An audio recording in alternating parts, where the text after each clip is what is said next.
discussion on labor law, I think it's very important because as Ms. Jaising pointed out, as lawyers and activists, all of you will have to guide the victims when they approach you as to what is the remedy that the victim will have to choose.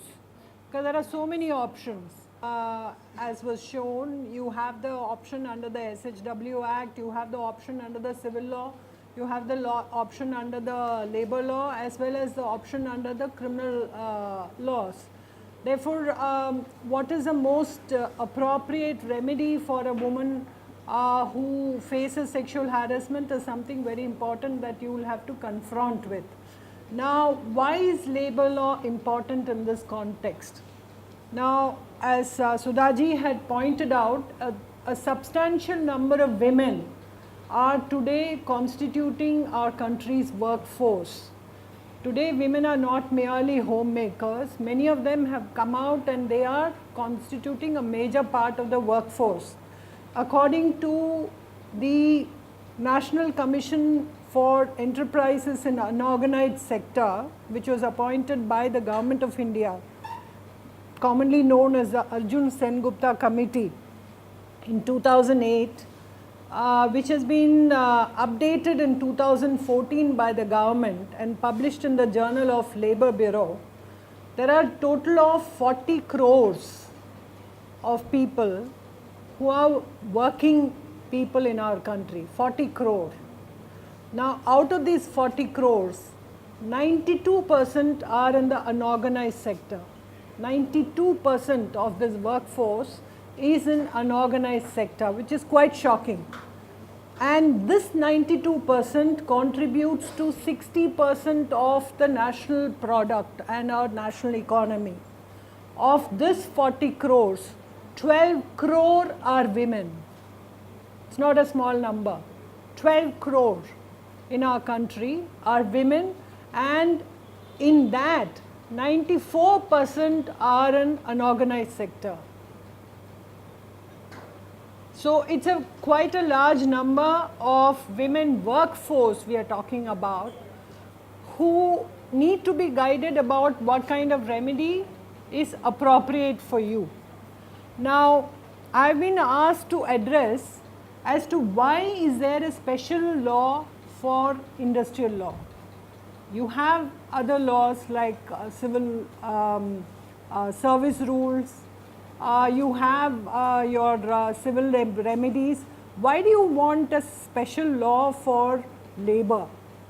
Now, one has to understand the context in which labor law was enacted. I have just given a very, very brief historical view because the Industrial Disputes Act is, because in the morning a question was raised whether the SHW Act is a civil law or a criminal law. Now, similarly, the question arises, what is the nature of the Industrial Disputes Act? Is it a civil law or a criminal law?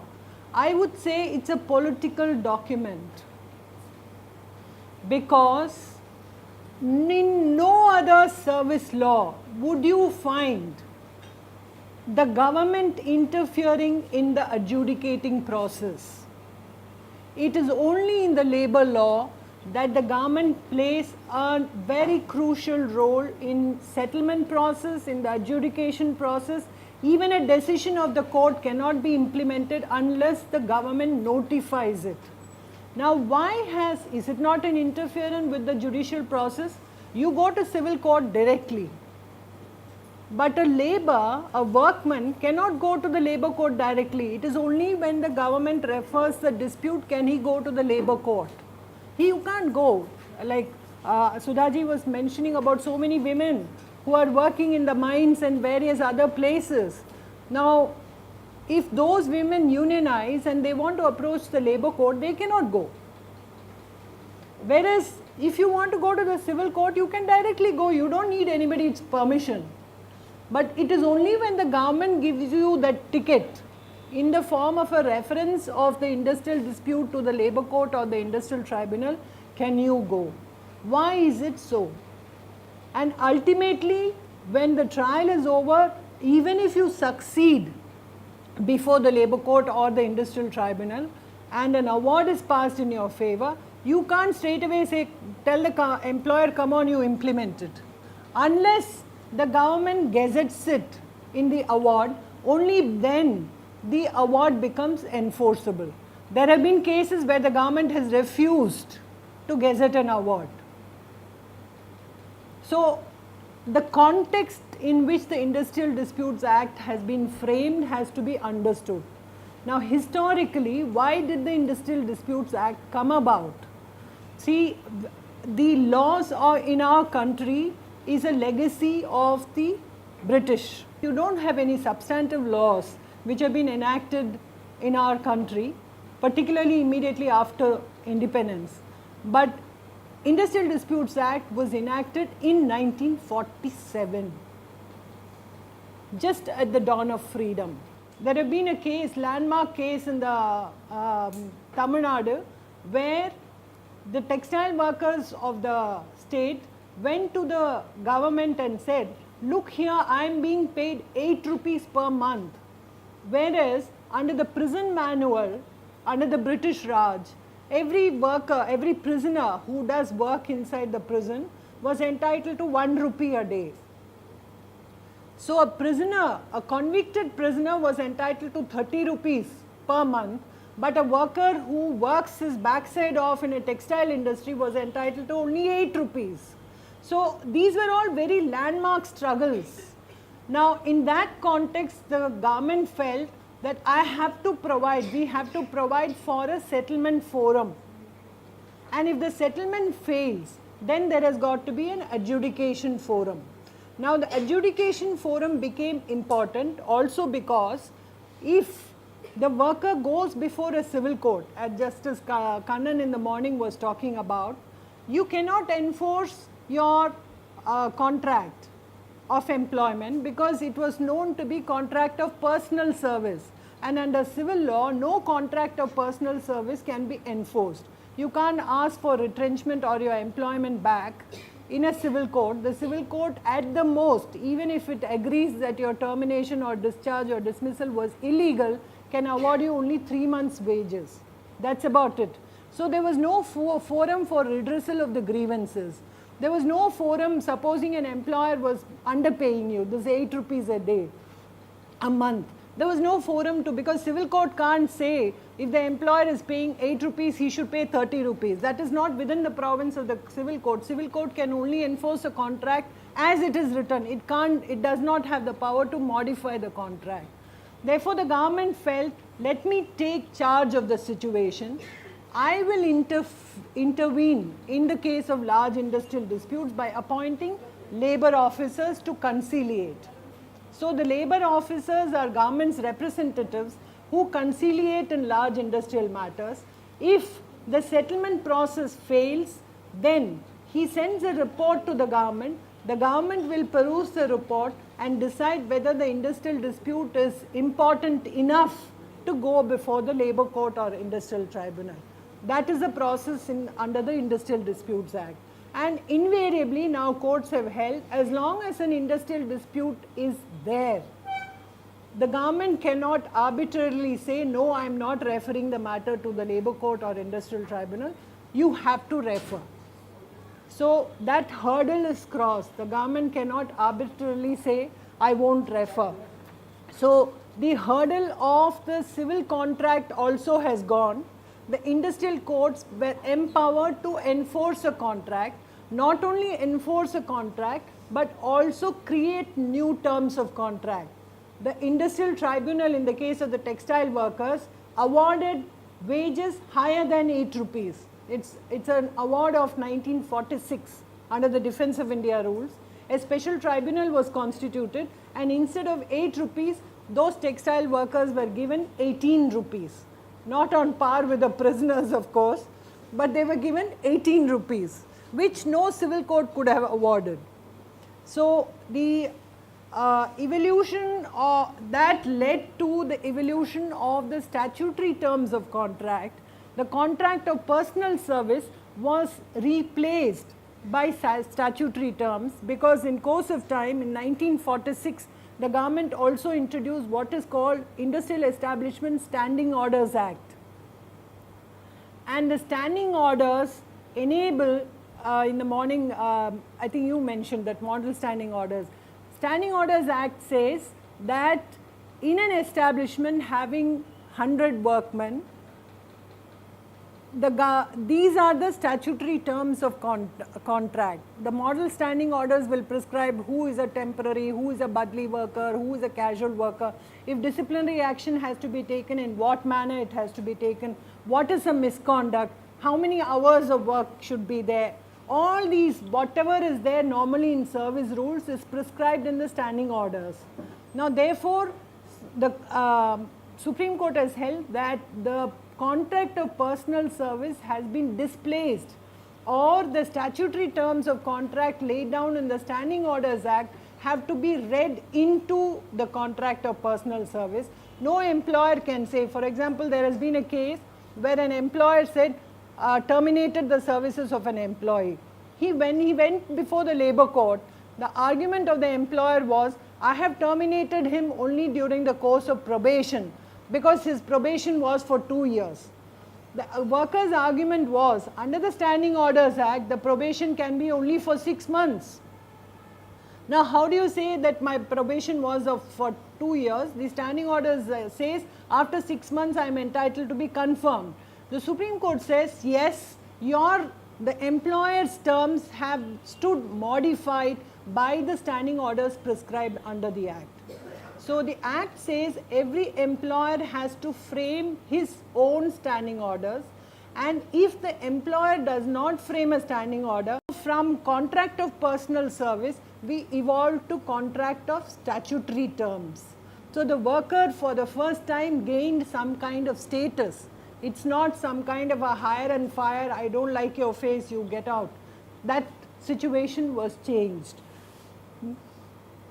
The other idea is that in course of time, the courts have also held that the Industrial Disputes Act has got enormous social purpose and economic purpose.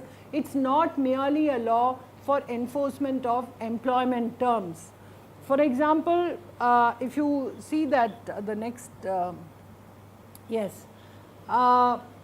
way back in 1964, the Supreme Court says that the purpose of the Industrial Disputes Act is speedy and just investigation, settlement of industrial disputes between employers and workmen, and if it not resolved, it will lead to strikes and lockouts and disruption of production work affecting the economy and the life of the society itself. And that is held to be one of the purposes. The other purpose is to further the fundamental right to equality, ensure just conditions of employment, including social security, and prevent gross disparities in wages, and to further the directive principles of state policy. All these are very important for women, particularly in informal sector, to prevent unfair labor practices and resolve competing claims of labor and capital, to find a solution which is just and fair to both the parties, to ensure freedom from bondage or beggar, and to further the directive principles of state policy, to ensure the right to work, living wage, and to protect the strength and health of the workers.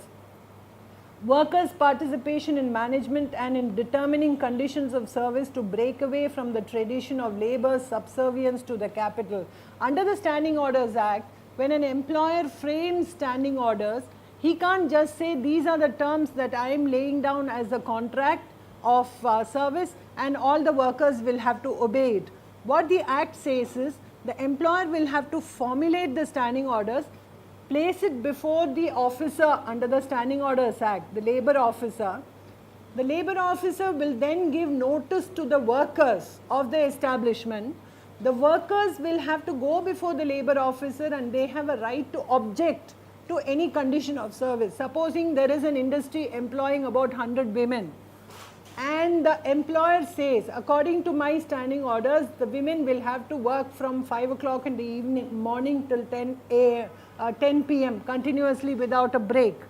The women can go before the labor officer and say, no, this is a very unjust condition. We have to have only 8 hours of work. The labor officer then will balance the interests of both parties and decide what is a just term of condition and what is a not a fair term of condition. Therefore, for the first time in the country, the workers were given a say in determining what should be their service condition. So far, there was no such right. The most important thing is the focus of labor laws are not the industries but the welfare of labor. This is what the Supreme Court has said. So it's a wonderful framework for women workers really to fight for their rights and ensure that they are given to them in a just and fair manner. Now we come to the framework of the Industrial Disputes Act. I have already told you what is the preamble and the purpose. The labour courts, as I said, can adjudicate only upon reference by the government. Now, what is an industrial dispute? An industrial dispute means any dispute between employers and employers also. It is a dispute between employers and workmen and workmen. But it should be connected with employment and non-employment, or terms of employment, or conditions of labor. Now, this is the definition of an industrial dispute, and the basic idea of the Industrial Disputes Act is to serve the larger purpose of industrial peace and the society. Hence, industrial dispute has been interpreted to mean a collective dispute concerning the entire workforce as a class. It's not an individual dispute.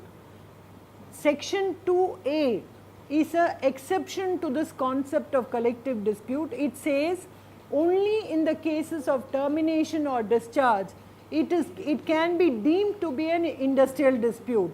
In other words, no individual worker can go before the labour court or the government and raise a dispute saying, no, I have been wrongly demoted, I have been wrongly transferred, I have been wrongly suspended.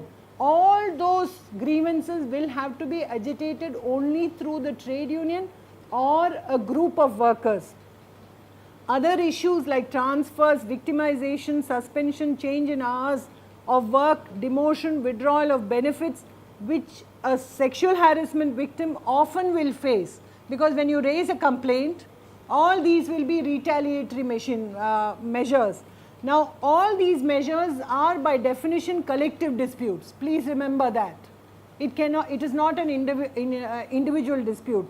Hence, they need to be raised only through the union or through a group of workers.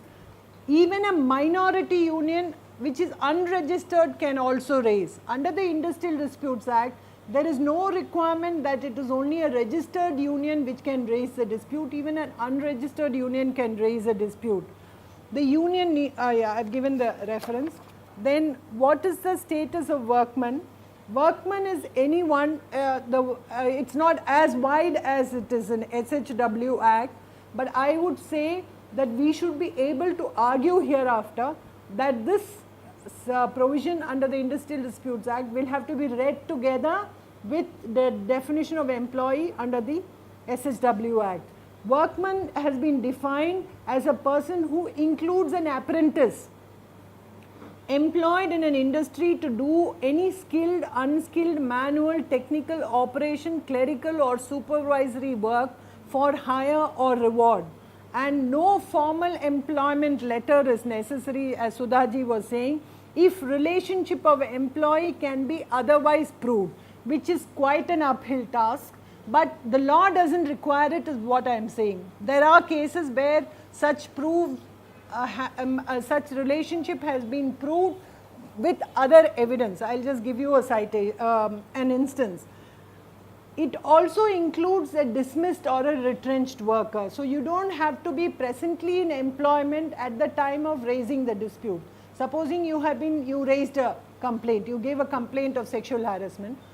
As a retaliation, you are terminated from service. Now, the question arises, can you go before the labour court? Answer is yes, because the definition of workman includes a dismissed workman.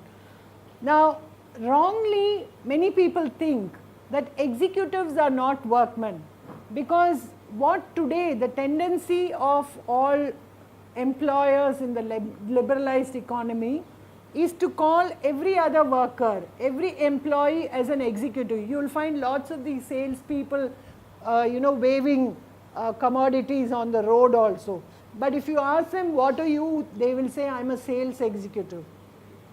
So everybody is called an executive in order that they don't rely on this act as a worker to get the relief. But the act does not say if you are an executive, you are not a worker. All that the act says is if you satisfy all these requirements, you are a worker, except in cases where you are exercising managerial powers like disciplinary action, grant of leave, control of funds. These are all powers which have been described as managerial powers. Even a supervisor will be a workman if the person does not earn more than 10,000 rupees. That is a limit under the act, and does not exercise managerial powers. Now, one of the, in the context of who can be a worker when there is no appointment order, etc., and where are no attendance registers being maintained, it's a very, very uphill task, particularly in today's context, where there have been cases, what we have seen is there is increasing feminization of workforce. For example, in Tamil Nadu, textile industry is one of the most organized industry in the whole of country traditionally, because we were strong in textiles. Cotton textile industry particularly, India was known for it. It has been there from the beginning. In fact, Gandhiji was closely associated with Ahmedabad Textile Workers Union, which was one of the earliest trade unions in the country. Now, therefore, the trade unions in textile industries have long been very strong, and there have been very famous struggles among the trade unions. In fact, many principles for payment of bonus, gratuity, revision of wages, education allowance for workers, everything has been come through struggles and labor disputes which have been decided in the context of textile labor. But what is now happening is the textile industrialists have become very, I would use a very colloquial word, chalu. They do not employ permanent labor anymore. They send touts to interior rural areas to fetch young girls who are about 14, 15 through the touts, promise. In fact, there is a very infamous practice in the Tamil Nadu textile industry called the Sumangali scheme. Why it is called Sumangali scheme is they promise the parents of the girls that at the end of 3 years of work, we will give you, I'll give your daughter 40,000 rupees or 50,000 rupees, which you can use as your dowry for marriage. Therefore, the scheme itself was branded as Sumangali scheme. And they promise her some 50 rupees a month, and food and free lodging, boarding, everything. But when these girls are brought to the industry or the factory, what we find is there is ghettoization of these girls, young girls. All these girls who are, the maximum age is 18. It starts from 13, it ends at 18. Because the notice advertisement itself says you should be below 20 years. And the selection process confines it to about 18 or 19. They are brought there. Out of that 50 rupees, 10 or 20 rupees is deducted towards the hostel charges, food charges. The 30 rupees they are promised to be given at the end of the month or end of the year, which invariably doesn't happen. They all have to work as bonded labor. If you look at the conditions of their service, appointment order, one of the conditions is you shall not join any union. The other conditions are you will work all the 30 days in the month. You will work from so and so hour to so and so hour, and you should be on call for all the 24 hours a day. Because the hostel is also within the factory premises, they will be woken up even at the dead of the night and asked to come and operate the machines. I know these things in detail because I was appointed amicus by the High Court in a PIL file to abolish the system. One condition is that you shall not take toilet break for more than 3 minutes. And if you take more than 3 minutes, it will be treated as absent for that day. Yeah. And since you are absent for that whole day, it will be treated that you have not completed 1 year of service. So it's a trap. So these are the kind of horrible working conditions that women face today. And it's an uphill task to prove, because all these girls are called trainees. So the employer's contention is, she is not a full-fledged worker, so why should I give her minimum wage? Why should I give her all the benefits under the labor law? She is only a trainee. Now I will give you examples which you people can use as tools.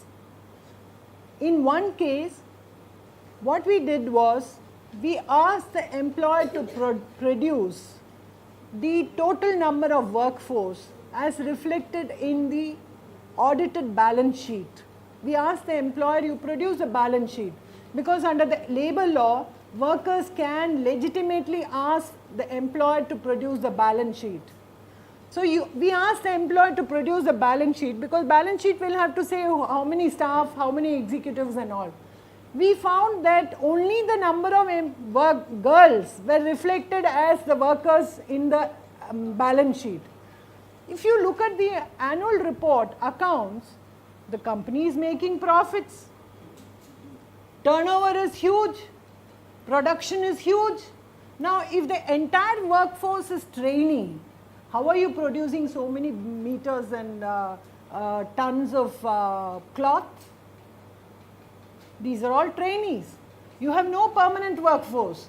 So we argued before the court that they are all full-fledged workers. You can't produce this much cloth with only the trainees and say that all of them are only not permanent workers, or they are not full-fledged workers, they are only trainees. The court therefore drew an inference and said, you are not running this factory with any worker but these workers only, they are your employees. So you have to use imaginative tools, and that Industrial Disputes Act permits. The advantage of the Industrial Disputes Act is you are not governed by CPC. Though you can follow the procedure under the CPC when it suits you, but otherwise you don't have to be constrained by the procedure under the CPC. Similarly, rules of evidence. The normal rule is, to prove something, the burden shifts on the employer when the worker does not have documentary evidence. Because the best evidence is in the hands of the employer. It's not in the hands of the worker. So you can file a petition before the court and say, summon these documents and summon these evidence from the employer. If the employer withholds it from the court can draw adverse inference just like in any other proceedings. And normally it happens in under the industrial law before the labor courts. Now, before we go in detail into the workings of the labor court, section 3 of the Act provides for works committee. Works committee is a committee consisting of employers' representatives and workers' representatives. When there are more than 100 workers, invariably such works committees have not been formed, but I would say that this is some provision which we can put it to use whenever the women workers are in large numbers. Similarly, conciliation, when a dispute is raised, the conciliation officer has to conciliate, and the conciliation has to be completed within 15 days subject to extension. Now the conciliation officer has to play a very active role and guide the parties to come to a fair settlement. If there is no settlement, then failure report is sent to the government and the government refers the matter. And there is a section 10 of the Act which says even in the absence of conciliation, supposing there is a, as in the case of Maruti workers, there is a huge industrial dispute which is simmering in the entire area. Because Industrial Disputes Act concerns itself with the maintenance of peace in the society and production and maintenance of economy, the government has retained its power to refer a dispute at any time. So regardless of whether you have raised a dispute, whether the conciliation officer, even in the case of an apprehended dispute, the dispute can be referred to. Now the adjudication mechanism I have mentioned is under section 10, where there is also a provision for arbitration if both parties agree, and Supreme Court has held in the case of Gujarat Steel Tubes that the arbitrator has got equal powers as a labour court and industrial tribunal, and the arbitrator's award is an arbitrator is entitled to give as much relief as a labour court or industrial tribunal is, not unlike the arbitrator under the Arbitration and Conciliation Act. The arbitrator under the Industrial Disputes Act has got vast powers. The government also retains the powers to ban any strike or lockout during the pendency of a dispute. Now we come to the question of sexual harassment. Now does it constitute an industrial dispute? Now since any industrial dispute between an employer and a workman regarding sexual harassment which involves employment or non-employment or terms of employment or conditions of labour is an industrial dispute. Now policy or rules regarding gender sensitization and prohibition of sexual harassment or treating it as a misconduct constitute terms of employment and conditions of labour. If the workers are not satisfied with the employer's actions in that regard, including non-framing of proper policy rules, non-implementation, it constitutes an industrial dispute, therefore you can raise a dispute. A civil court can't. In the absence of a policy, a civil court cannot create a contract, whereas a labour court or an industrial tribunal, otherwise you will have to resort to 226, whose powers again are restricted because it is restricted towards state. Now sexual harassment at workplace creates a hostile work environment affecting the entire workforce. Therefore it becomes a collective dispute. Hence it's not a private dispute but a dispute relating to the industry as such, because there was an instance where an employer argued in the case of a dismissed employee that it's a dispute between the offender and the victim. Therefore I am not responsible. The Madras High Court said no, it is a dispute concerning the entire establishment and therefore it is a collective dispute. Now Industrial Disputes Act, how do you resolve sexual harassment as a misconduct? The ID Act is only a structural mechanism to resolve industrial disputes. It doesn't create any particular condition of service. It says if there is a breach, you come before me. It's a remedial act. Therefore, sexual harassment at a workplace is a misconduct under the SH Act and the judgment in Vishaka, plus the Standing Orders Act have now been amended to include sexual harassment as a misconduct, and disciplinary proceedings are prescribed under that. Now victimization as sexual harassment, victimization in relation to sexual harassment can be raised as an industrial dispute. Victimization can manifest as unhealthy work environment, withdrawal of benefits, suspension, punitive transfers, reduction of salary, change of hours of work and various other conditions of work. Section 7 and 7A, read with schedules 2 and 3 of the Industrial Disputes Act, list disputes that can be decided by the labour court and tribunals, and such victimization falls within those subjects. Therefore the industrial mechanism has the necessary jurisdiction to deal with it. Now we come to a very important chapter. Section 9A of the Industrial Disputes Act talks about protection of conditions of service. Now this becomes very important for a woman who complains and who is threatened with retaliatory action. Because invariably when you complain against a superior, there will be an adverse confidential remark, there will be transfers, you will be shifted out of a posting where there are certain additional benefits like increments, the certain allowances, all those things will happen. You might be demoted, there might be reduction in salary. Now what section 9A says is, an employer cannot change conditions of service like wages, retirement and compensatory benefits, hours of work, leave, holidays, classification by grades, withdrawal of privileges, changing or introducing new rules of disciplines, reduction of workforce without prior notice to the workers concerned under section 9A. So a notice will have to be given to the worker, only then the condition of service can be changed under section 9A. Now this has been held as a precondition, and Supreme Court has held that an employer cannot effect the change by merely giving the notice. Employer can't say, I have given the notice, now 15 days are over, that's the end of it, on the 16th day I am going to change the condition of service. Supreme Court has interpreted section 9A to mean that after notice you will have to treat it as a dispute raised by the employer. You remember I said a dispute can be raised both by the employer and a workman. Now when a notice under section 9A is given, it is a dispute raised by the employer, and no dispute under the Industrial Disputes Act can be put a stop to unless there is a settlement or an adjudicated award.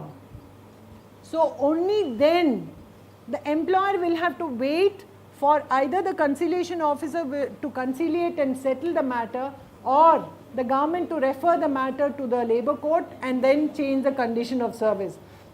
Since women subjected to sexual harassment are likely to face retaliatory benefits, section 9A can be relied upon.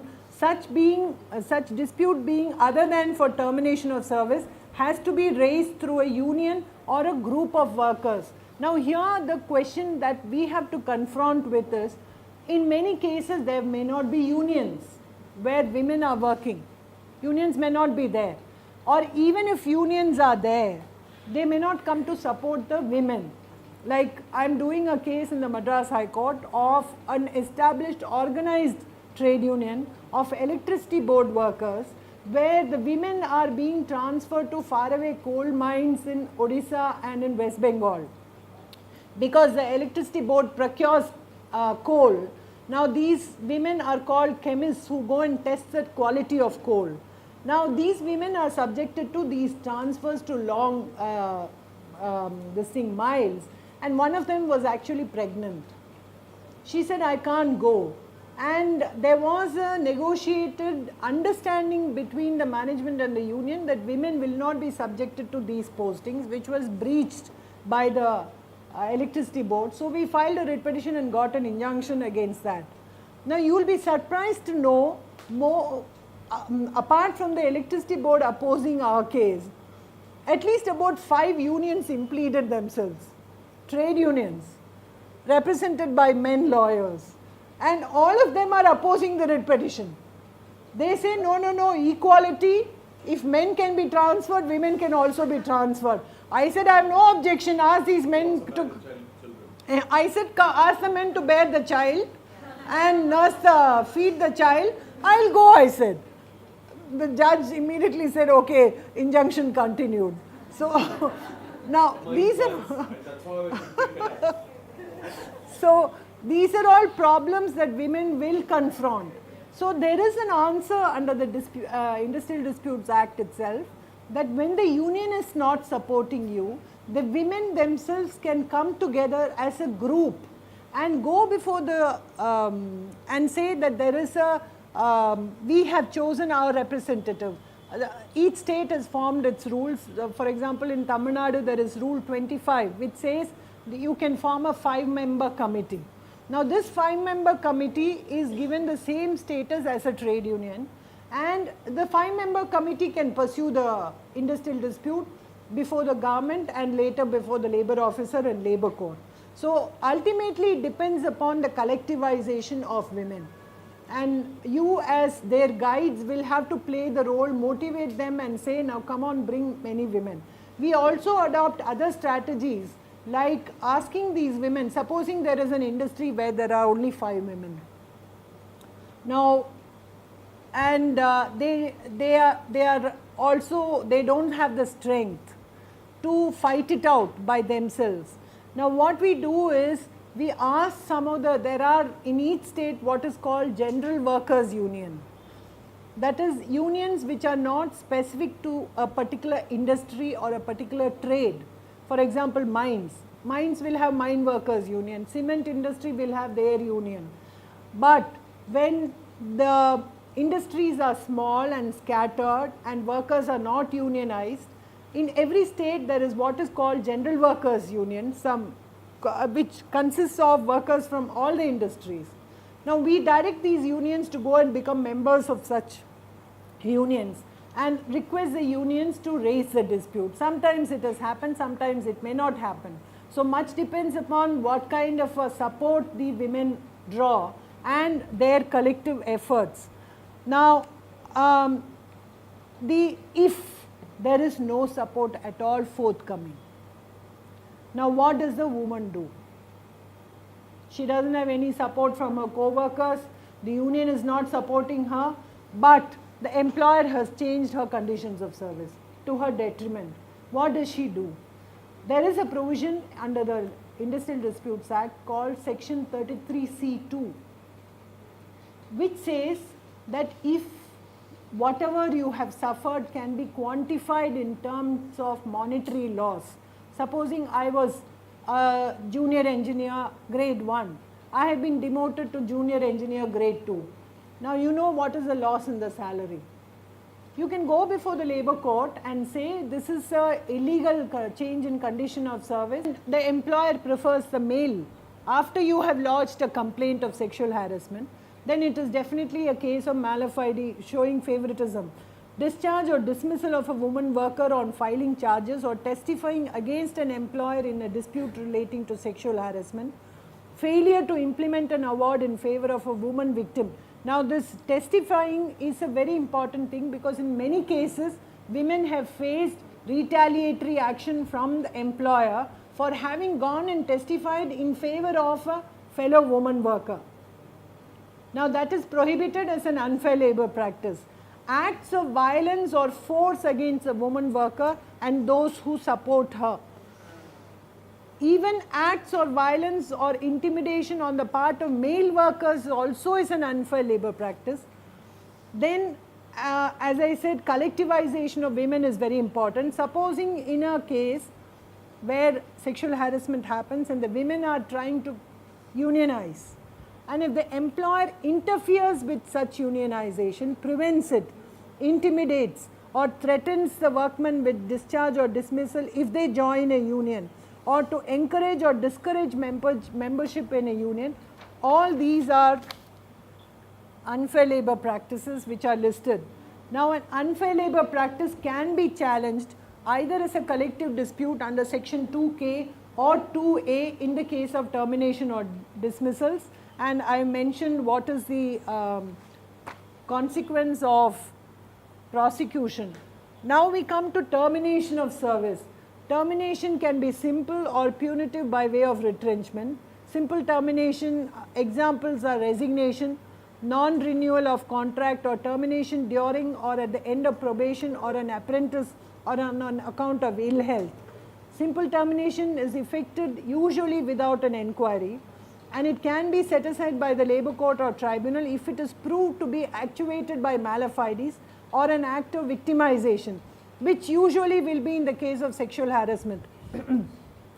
An employer can, for example, unjust termination will be seen in cases of unwarranted termination, that is, if a woman's service contract is not renewed and if you are able to establish that the work that she was doing is continuing, then courts have held that the renewal of contract is illegal. Then termination contrary to last come first go principle, that is, your junior is retained and you are terminated from service, that is also held to be discriminatory and illegal. and if it is shown to be motivated with punitive attitude. See, very often what employers will do is they will issue show cause notices, they will issue warnings, they will issue a charge sheet, then they will drop the whole proceedings, finding that it will be long drawn and you are very determined to fight it out. At the end of it, they will say, no, you are simply terminated. Courts have then pierced the veil, seen the background to the whole action and said this is not a case of simple termination, but it is punitive termination. Similarly, even in the cases of retrenchment usually is non-renewal of contract of service on its expiry or stipulation to that effect. Even in such cases, courts have said that the retrenchment is illegal if it can be shown that the facts did not warrant termination. Punitive termination or dismissal, that is based on charges which are proved through a detailed inquiry. I think I won't go too much into punitive termination or dismissal because we are going to overlap that tomorrow while discussing service law, and all of you are quite tired. So I'll reserve this topic for tomorrow. Now, what are the powers of labor courts tribunals in IDs relating to victimization and termination? A woman subjected to victimization and retaliatory dismissals termination can challenge the same as an ID. Labor courts and tribunals have vast powers under section 11. It's not confined to administration of justice in accordance with law. Have you ever come across this statement in the context of any other court's powers? I am not stating this is what the Supreme Court says. Labor courts and tribunals to decide a case only on the basis of what is a socially conscientious decision, what is fair. Not governed by the strict law of master and servant, can grant reliefs unfettered by limitations that operate on ordinary courts. Give an illustration to that as to what situation would arise when the labor court decides something which may not have been strictly in accordance with law. Yeah, there have been cases, for example, you take for example a strike. Now, the Act defines what is a legal strike and what is prohibited. Now, assuming that a strike was prohibited by the government and the workers still go on strike. There was a case in Assam where there was a leave which was a particular day which was declared as a holiday for the workers. The employer was granting them leave on that day. Now, these are all hardship postings up in the hills. Now, therefore, holidays become very important for the workers. Now, the employer suddenly stopped the holiday. The workers threatened direct action saying we are going on strike. Now, the employer said if you go on strike, it's a case of illegal strike. Now, when the matter ultimately went, and therefore he slapped deduction of wages, 8 days punitive wages for that 1 day of absence of the workers. Matter ultimately went to the Supreme Court. The Supreme Court said, look here, it is the employer who was in the wrong first when he refused the holiday. Therefore, you can't say though strictly the strike was illegal, it was justified.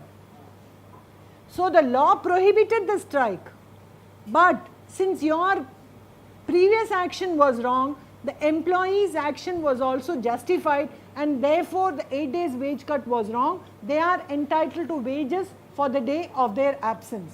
So, relief was given. So, it's taking the totality of the circumstances, the labor court has to decide what is just and fair.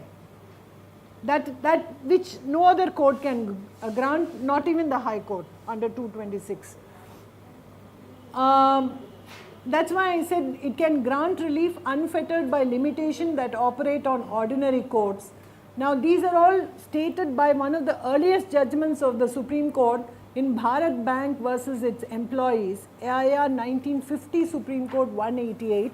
In fact, it follows one of the federal court judgments. Now, during the inquiry, the complainant will have a right to assistance of a counselor, a doctor, etc., cross-examination, produce evidence, witnesses, etc., And I have referred to Medha Kotwal's case, which now we come to landmark judgments creating new conditions of service. Now these are not, all of them are in the context of sexual harassment, but this is to give you an idea of what kind of reliefs a labour court and industrial tribunal can give. It can adopt the UN and ILO conventions for conferring new benefit. In the case of daily wage women workers, who the MCD, Municipal Corporation of Delhi, claimed are not their workers, they were entitled to maternity benefits as awarded by the labour court by applying the ILO convention on maternity benefits and Article 2 of CEDAW. The matter went to the Supreme Court and Supreme Court ultimately upheld the labour court's award. And the Supreme Court says the labour court need not be confined by the letter of the law. Though the MCD did not issue any appointment order to the workers, they were all only on the muster roll. They had to sign and just get money on the acquittance register. No terms and conditions of service provided them maternity benefits, but still the court said you are entitled to maternity benefit, and the Supreme Court said the labour court was right in granting that kind of a relief. There have been cases where because a woman is married or pregnant, she has been denied employment. That has been held to be bad. Now different designation to women workers without any difference in the work, which Sudhaji mentioned under the Equal Remuneration Act, that has been held to be bad by labour courts. Now reinstatement rejecting the theory of no interference in personal contract of service, that is a federal court judgment in 1949. Now even before the Payment of Bonus Act was enacted in 1964, the Labour Appellate Tribunal granted bonus to workers on their demand. These are all landmark cases in 1950 and 1963. New wage structure and allowances were awarded, and evolution of industry come region or region come industry principle. That is, your employer may say, I will give you only 40 rupees a day. But supposing all the neighboring employers are giving 60 rupees a day, the workers can say, I should also be given that 60 rupees. The employer's view is not the last word. The principle is what everybody else is giving. So those kind of standards have been adopted. Therefore, in the context of sexual harassment, supposing one particular employer does not frame proper rules, you can rely upon best practices adopted by other employers, go before the labour court and force the employer to frame those kind of practices in that establishment also. Now, industrial adjudication can even fix minimum wage higher than the statutory minimum, directing absorption or permanency, and even creation of posts. Because in Uma Devi's case, the Supreme Court has said if posts are not there, sanctioned vacancies are not there, regularization cannot be awarded. That is not true under the industrial law. Now, what are the tools of adjudication? These will be relevant in the context of any trial before the labour court. The court is entitled to lift the veil. Pragmatic and realistic approach based on social justice, unfettered by any doctrinaire approach. Duty of court to get behind the smoke screen to discover true state of affairs, to avoid frustration of labour legislation, workmen employed in associated rubber industry, and the other case that I mentioned of the Sumangali scheme workers, where the court said you will look at the balance sheet and these are the workers, only workers employed. So that kind of a smoke screen that the employer had created by calling all of them trainees was pierced open by the court, and the court said no, all of them are your regular workers. Court, the chairman bogus arrangement of this contractor. yeah, yes, yeah, I am coming to that. Court must be astute to avoid mischief and achieve the purpose of law, to unfold the devices adopted depending on the degree of concealment, type of industry and local conditions. Now this was a case which Sudhaji mentioned, yes, Torilali Union, where the women workers used to be given raw material for tailoring in their homes. There was one particular contractor and they will then supply back the material. Now when they raised a dispute, The contractor said, no, they are not my employees. I am just hiring them for producing this piece of work, that's all. You can't call them my workers. The Supreme Court said, no, the contractor is only a smoke screen. He has the power to supervise your work. So all these evidentiary principles are applied by the Labour Court, and the Labour Court is authorized to pierce the veil, see what is sham, what is the reality, and grant relief. Similarly, burden of proof and shifting of onus, inability of the workers to produce evidence is recognized, and if the employer is in possession of the best evidence and fails to produce when summoned, adverse inference can be drawn. Documents produced by the employer is not conclusive proof.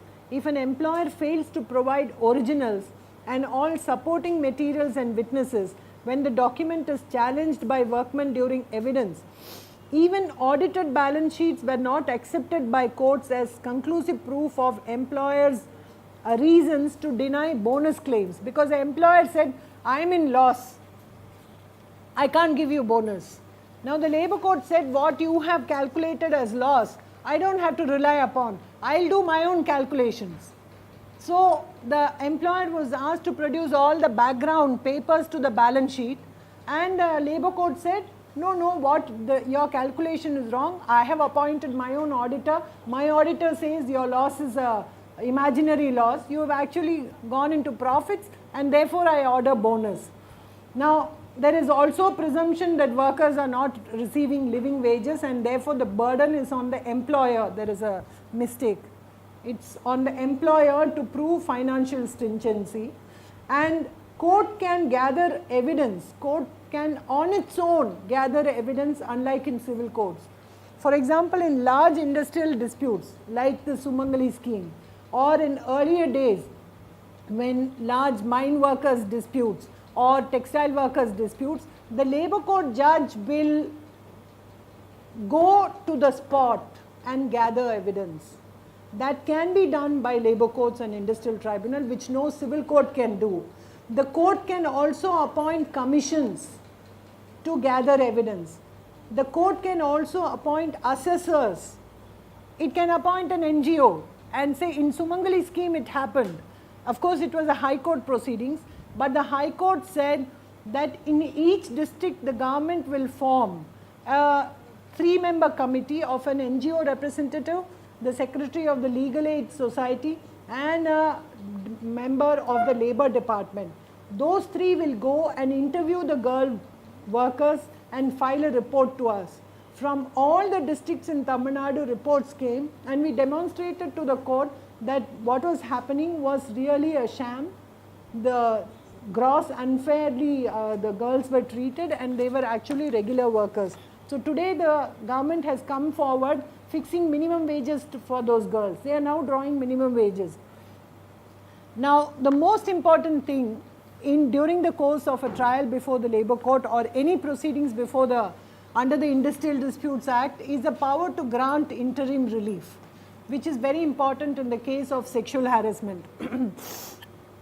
Women workers facing sexual harassment and retaliatory acts will need urgent interim relief either for their wages or stopping of hostile acts. Section 12 of the SHW Act provides for interim relief pending inquiry. This should be read together with the ID Act. In some states like UP, I mentioned the section, in Tamil Nadu, and if I am not wrong, in Kerala also, West Bengal, government can pass emergent interim order pending adjudication or even in anticipation of an ID.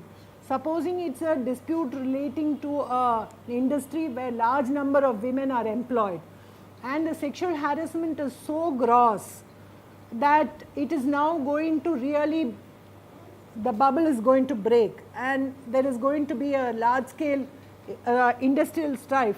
The government can pass an interim order prohibiting a certain practice, and that has been upheld by the Supreme Court. It can either order maintenance of status quo ante or even preservation of any other condition of service. Labour courts and tribunals can also pass interim awards under section 10(4). the Act assumes that workers who raise an ID will have to face victimization and retaliation at an employer's hands. Therefore, Section 33 of the Act directs that conditions of service of the concerned workmen shall remain unchanged during pendency of proceedings before a conciliation officer or an arbitrator, labour court or tribunal. So what we labour lawyers usually do is anticipating. Very often workers will come to us saying, this is what the employer is going to do, what shall we do? The benefit is going to be stopped, or the change is going to happen, or very often temporary workers will come to us saying, हम नौकरी चली जाएगी अगले हफ्ते. 10 days our contract is going to come to an end. At the end of the month we are going to lose our jobs. So what we do is we immediately raise a dispute, help them draft a memorandum, serve it on the employer, simultaneously send it to the labour court. The moment the representation reaches the simultaneously send it to the labour officer. Now as far as public utility services are concerned, like transport, electricity board, most of the public sector undertakings, there is a provision which says the moment the worker gives a strike notice, the conciliation proceedings are deemed to commence. There is no formal notice necessary. Now as far as non-public utility services are concerned, you just have to send a representation to the conciliation officer, go and appear before the conciliation officer, insist that he issues a notice calling the parties together. The moment he issues a notice, the proceedings under the Industrial Disputes Act are supposed to commence. Section 33 comes into operation. So the condition of service cannot be changed, no termination can be effected, no demotion can happen, no reduction of salary can happen. This is a very important tool which can be used, I think. The other thing is Section 11A, which confers enormous powers on the labour court to differ with the employer even if it comes to a finding that the workman is guilty. It can grant relief to the workman concerned to reduce the punishment. Supposing a woman worker is found to be guilty of something, the labour court can use the powers under Section 11A to grant her relief other than dismissal or discharge.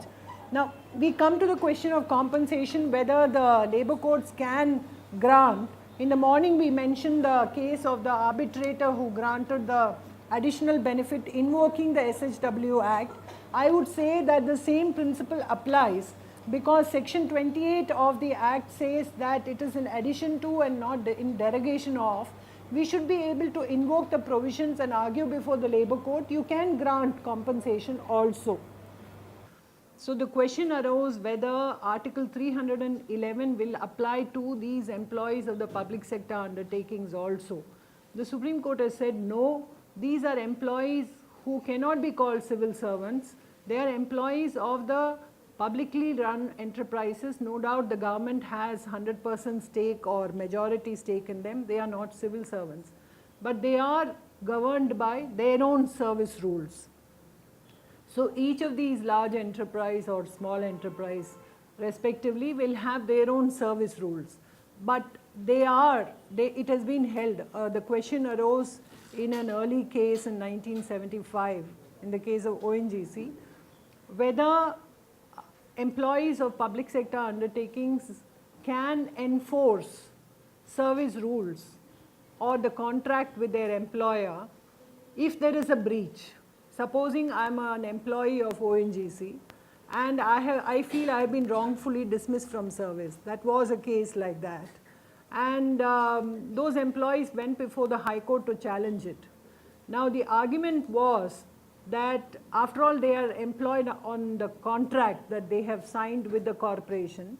It is a contract of personal service, and a contract of personal service cannot be enforced. It is only governed by the ordinary law of master and servant, in which for a breach of the contract you can only get 3 months wages, no other relief can be granted. The Supreme Court said no, in matters of these public employment, they called it public employment, the rules framed by these companies and corporations are enforceable it is no longer in the realm of a personal contract, because these corporations employ 100 employees, 200, 500,000 and all. The actual chairman of the corporation may not even have seen you. There is an element of neutrality. It is a corporation which employs you and not the managing director. So the court said that these are in natures of public employment, and therefore these rules are enforceable, and the employees of public sector undertakings are governed by statutorily enforceable rules, and therefore the law of master and servant doesn't apply. So though they are not governed by Article 311, they have protection of Article 12 and the statutory protection given by their service rules. Now, as far as conduct rules are concerned, as I told you, the civil services conduct rules apply to civil servants, and the respective statutory rules framed by the companies and corporations govern these the employees of the public sector undertakings. Now, as far as private enterprises are concerned, now they are still governed by the ordinary law of master and servant. If they are outside the purview of the Industrial Disputes Act or the Shops and Establishments Act, they will have to fall back on the ordinary law of master and servant. Now, with the march of labor law in our country, there is hardly any enterprise which can say in this country that I am outside the realm of law and the labor laws in our country. So if you can't go before the High Court under Article 226 for enforcement of Article 311 rights, or the conduct rules under the civil services, or the civil service rules of your company or corporation, you immediately fall back on the Industrial Disputes Act or the Shops and Establishments Act to get your relief. Except in the case of multinational corporations, as was asked, which are allowed to set up their industries in the SEZ areas where no law applies. That is something that we have to be aware of. Neither the civil services rules, nor the statutory rules, nor the labor laws are applicable. So in those cases, you have to go only before the civil court, invoking the ordinary law of master and servant, which is going to be an impossible task. So even if you feel that the action is highly unjust and abhorrent, ultimately the only relief you can get is 3 months' wages, nothing else. Now, in the case that we mentioned yesterday, where the employee invoked the arbitration mechanism, but for the fact that her contract said that if there is a breach of contract, both parties are entitled to refer the matter to an arbitrator. Invariably, the multinational corporations like Nokia, Hyundai, so many enterprises who set up their factories in these SEZ areas employ large number of workers, and they do not have an arbitration clause in the contract. So those employees are left high and dry. For example, recently in Chennai, there is a major dispute going on where the Nokia factory has closed down and those workers have been left high and dry. And no labor law applies, no civil services rules apply, and those workers have nowhere to turn to. It's a major problem, and we are going to be confronted with that problem as far as women workers are concerned, because electronic industry employs large number of women. So we have to be aware of that, and women have to unionize and struggle against these atrocities and force the government to frame proper laws in order to protect them. But my suggestion would be that regardless of whether the labor law applies or civil service law applies, SHW Act will apply in those cases also, because the SEZ Act does not exempt application of SHW Act in those cases. So try to fall back on this act in order to give protection to those women. Now, what is a conduct or misconduct as far as civil servants are concerned? Now, the conduct rules does not list what are the misconducts. All that it says is in Rule 3 of the Central Civil Services Rules, which is almost repeated in all the state government rules also. It says that a civil servant shall at all times means 24 hours in a day and 365 days, maintain absolute devotion to duty, maintain absolute integrity, and do nothing which is unbecoming of a government servant. Now, it has been held by courts that it is not necessary to list misconducts specifically as far as civil servants are concerned, because they are supposed to be on call with the government at all times, and there is a general notion of what is good conduct as far as government servant is concerned. And so nothing that is unbecoming of a government servant can be indulged in by a civil servant. And so it is up to the employer to decide, depending upon every fact situation, whether he considers a conduct as misconduct or not. I'll give you an example.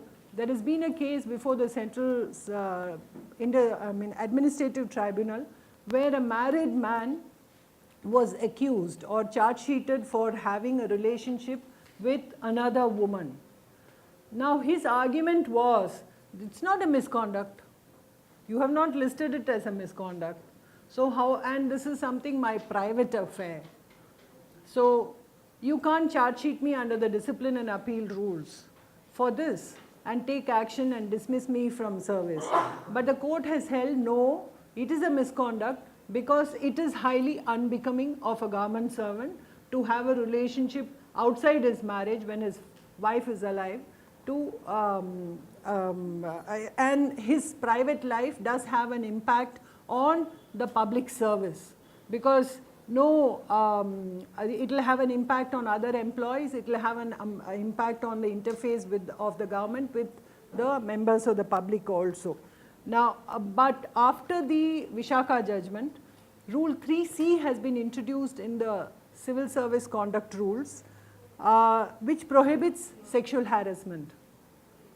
And simultaneously, the discipline and appeal rules have also incorporated the complaints committee mechanism, and all the state governments have also incorporated it, and most public sector undertakings follow this. Now, the vast sweep of the conduct rules is because all civil servants are employed under what is called doctrine of pleasure. That is, though employees who are working in establishments which are not governed by service rules, which are governed by labor law, can say that unless you prescribe a set of misconducts as misconducts, you can't take action against me because the standing orders prescribe misconducts. There have been cases where an employee who has been dismissed for something which is not prescribed has gone to the court and said you can't take action, and the courts have accepted in industrial law. But in service law, that concept does not apply, for the reason that the British introduced what is called doctrine of pleasure when we were governed by the Crown from England. Now that is, every government servant is employed under the doctrine of pleasure of the Crown, that is the Queen. If the Queen doesn't like your face, you have to go out of service. That is exactly what is doctrine of pleasure. You are employed under my pleasure. That's about it. And unfortunately, this was carried over under the Constitution of India, 1950, with just a modification or substitution of the word crown with president or governor. So even today, government employees, though are protected by Article 311, as far as discharge, dismissal and termination of services are concerned, they are supposed to be employed only on the pleasure of the president or the government and of the governor. Therefore, the conduct rules say that I don't have to prescribe misconduct separately. You are supposed to be the best government servant under my pleasure, and you are on call all the 24 hours of the day, 365 days. For example, you will find many of the school teachers and employees of the municipal bodies and panchayats being deputed for election work. When there is general election, they will all be sent including women, and they will be sent, and for those 1 week or 2 weeks they are completely inaccessible by their families. They have to stay in the schools where the election, which is declared as the election booth, they will have to bathe there, get up there. From morning, 24 hours they are on work, because that is part of their service conditions. Now this is the context in which we are discussing the applicability of service rules and the powers of the appointment authorities to take action. So it is quite enormous powers that the appointing authorities under the civil services that they enjoy. But there is a protection that is given against unjust dismissal, discharge and termination in terms of Article 311. Article 311 says that nobody can be dismissed, discharged or terminated except by the appointing authority. Now this has been interpreted by court saying that if there is a proper delegation of that power, any lesser authority can also take action.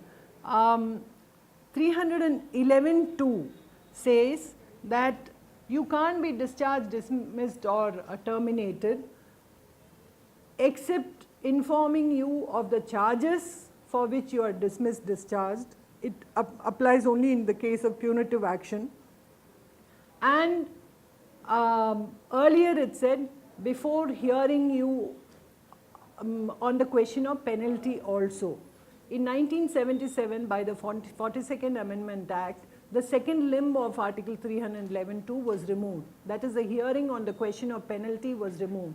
That came up for challenge before the Supreme Court, and in Muhammad Ramzan Khan's case in 1991, the Supreme Court interpreted saying that even though the second hearing, it used to be popularly called as a second show cause notice stage, though the second show cause notice has been dispensed with, but the employee is nonetheless entitled to be informed of the findings of the inquiry and be heard on that aspect also. Because what happens is, in the civil service rules, the appointing authority himself does not make the inquiry. There is a separate inquiry officer. So once the charge sheet is issued, an inquiry officer is appointed, you go before the inquiry officer and conduct the inquiry. It is the inquiry officer who has heard your explanation, your evidence, and the inquiry officer gives a finding. So question arose, the person who is ultimately going to dismiss me on receipt of the findings, which is the appointing authority, has not even seen my face, has not even heard my explanation. Now how justified is it? You are going to axe me as far as my career is concerned. This is wholly unreasonable. The Supreme Court accepted it and said, yes, it is an unreasonable situation. Therefore, once the findings come, it has to be, the delinquent officer has to be given a copy of that. The appointing authority will have to hear the person and only then take a decision. Now, if you will notice, all this has developed in the context of protecting the rights of the delinquent officer, that is a charge sheeted employee. Now, and the law has developed to protect the rights of the charge sheeted employee, because we still operate under the common law concept of no man shall be condemned unless heard, and there is a presumption of innocence unless proved otherwise, which is applied to criminal law. It's also applied to service law in the context of disciplinary action. Therefore, the charged person is afforded all rights in order to protect or properly defend himself. Now, in the context of sexual harassment, there is a third agency which comes into play, which was highlighted by Justice Ravindra Bhatt yesterday. Now, no more is the whole situation happening only between the employer and the charge sheeted employee, which I am just proceeding on the basis that is a man. There is the case of a woman who comes in, who gives a complaint. Now, is she not entitled to certain protection of her rights? So far, no judgment has spoken about it. It is Vishaka for the first time who spoke about it, which said that you have to, the entire setup of the inquiry will have to be gender sensitive. And it can't be just one inquiry officer who will invariably be a superior officer, and given the state of affairs in this country and world over, women haven't reached the top in many establishments. They are only at the entry level or middle level. So the superior officer will invariably again be a man. So my complaint is going to be examined by a man, as happened in Anita Hill's case, and who is not going to be gender sensitive. Therefore, Vishaka introduced the concept of a gender sensitive structure. That is, the entire inquiry mechanism will have to be gender sensitive. It will have to be a committee of inquiry which is headed by a woman, where the majority members are women, and there is a third voice in the face of an NGO representative or a women's organization which has some experience working on women's rights and gender sensitive issues. They bring in the sensitivity to the complaints mechanism. Vishaka also talks about support structures. I think it has not been invoked in many inquiries, but it's an extremely important limb of the inquiry mechanism, because invariably when women go through this process of inquiry, firstly, as Ms. Jaising talked about yesterday, we were talking about delay in giving complaints. Now, there is a delay in giving complaints because you come to terms with your own guilt feelings, your the offensive feelers being sent by the male employees within the organization, resistance even within your own family members. Like I have met girls who come to me and say belatedly and have said that my family advised me from giving this complaint. So you have to overcome a lot of issues that you face before you go and give the complaint. Now once the inquiry starts also, reliving the process of your harassment causes a lot of trauma to the girl. Now therefore she needs some kind of a counseling support during the course of inquiry. The civil services rules have not contemplated it so far. None of the service rules have contemplated it so far, but they can all be read into after Vishaka and the SHW Act. You can say, I need a counselor. You can say, I need a doctor during the course of the inquiry on whom I can rely for some kind of a psychiatric or counseling support, or if I have a nervous breakdown, I must be treated with those kind of whatever medication is necessary. I need the support of an NGO to represent me. All those things can be argued today because there is a shift from merely the delinquent's rights to the victim's rights also. So that is the most important, significant development of the jurisprudence of victimology that Vishaka has initiated. Now, the inquiry process will have to adhere to principles of natural justice, and this is common both to industrial law and service law. Charged employee is entitled to be informed of the charges. The charged employee is entitled to the documents and the list of witnesses even at the beginning of the inquiry to know on what basis the charges are going to be proved, and on this adequate notice will have to be given to the charged employee. The charged employee also has a right to be present at the time of leading the evidence by the employer. Now this has been interpreted to mean there have been cases where the employer just records the statement of the witnesses even along with the charge sheet, and at the inquiry merely produces statements without producing those witnesses, saying this is a statement given by X and his statement implicates you, therefore the presumption is you are charged. Now only the X is produced for cross-examination. Supreme Court has held that is not sufficient compliance with principles of natural justice.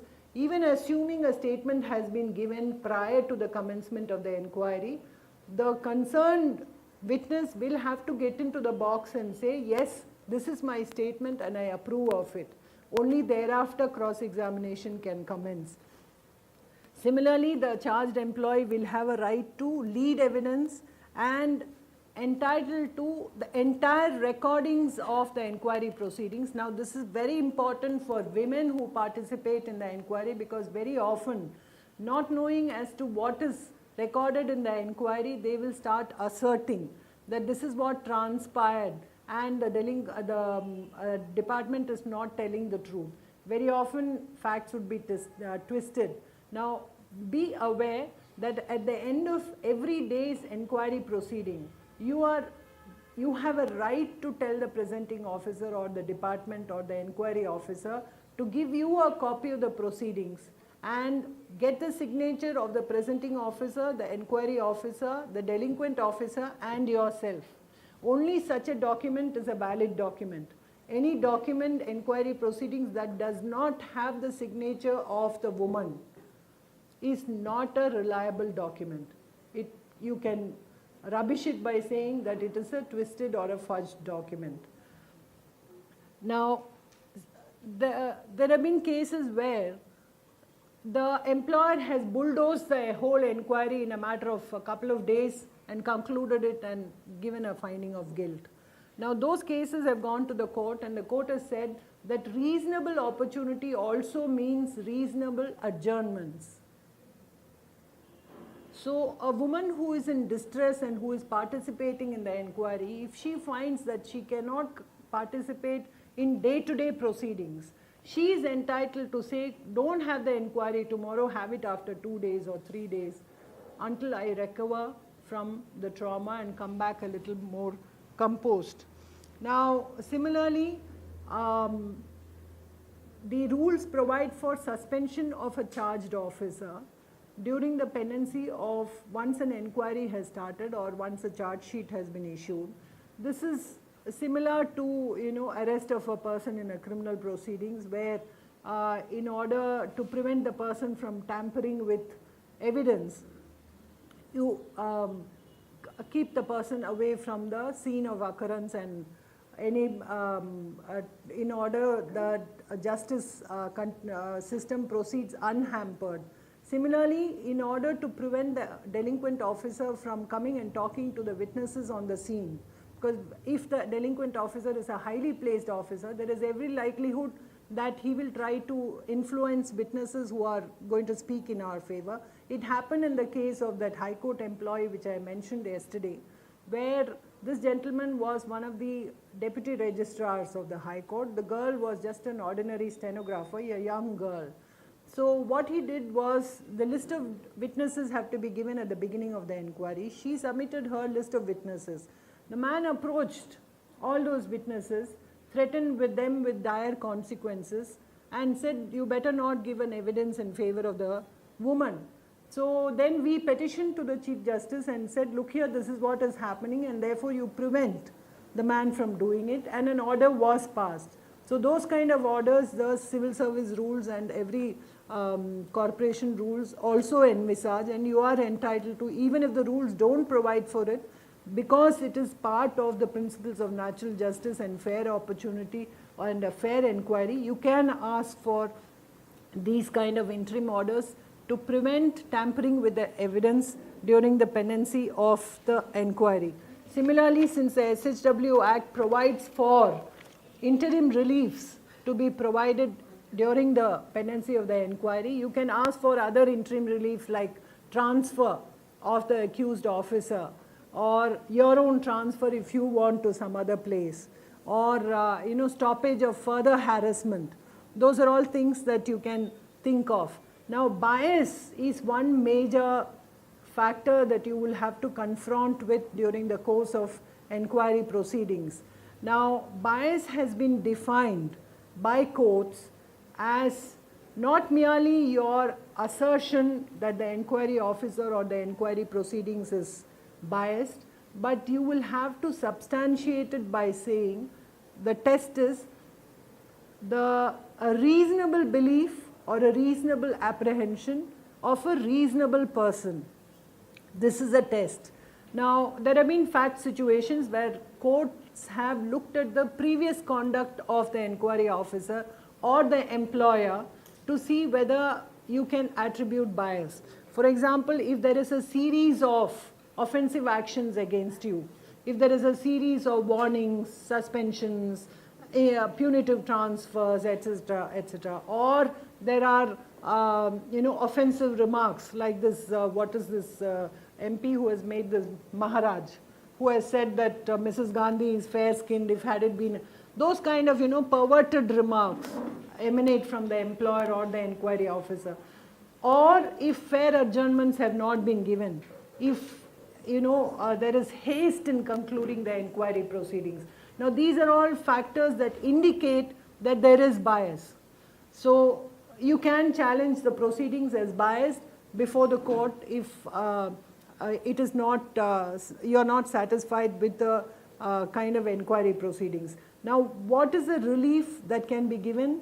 An employer is entitled to impose a penalty of, in the nature of a minor penalty or a major penalty.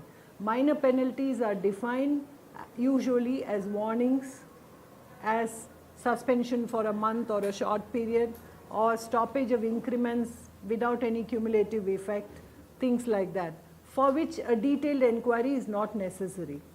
For any major penalty of reduction in rank, of service, punitive in nature, a detailed inquiry that I have just now described is necessary.